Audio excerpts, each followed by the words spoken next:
আজ ছিল আমার ভাই কৌশিকের জন্মদিন। আমরা সবাই মিলে ওর ঘরে উপস্থিত হয়েছি, তোমরা দেখতেই পারছো।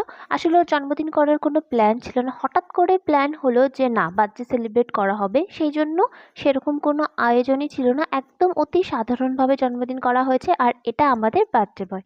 এখন বাড়ির বড়রা একে একে সবাই মিলে ওকে আশীর্বাদ করবে, তারপরে কেক কাটিংটা হবে। আসলে এটা 28শে ফেব্রুয়ারির ভিডিও, আমি পোস্টও করিনি, এডিটও করিনি, এখন এডিট করছি। সেই জন্য আমরা সবাই চাদর গায়ে দিয়ে আছি। তখন শীত ছিল ভালোই। আর আমাদের বাড়িতে আমরা এতগুলো লোক একসাথে থাকি যে প্রতি মাসেই একজন দুজনের বার্থডে থাকে।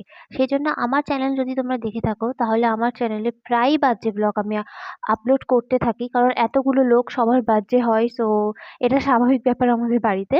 এখন কেক কাটিং হচ্ছে, আর কেক কাটিং এর পরে জন্মদিনে কেক খাবো না এটা তো হতেই পারে না। সবাই মিলে কেকটা খেয়ে নিয়েছিলাম, আর একটু সাধারণভাবে হয়েছিল, তো বেশি কিছু আয়োজন ছিল না। আজকের ভিডিওটা এখানেই শেষ করছি। টাটা।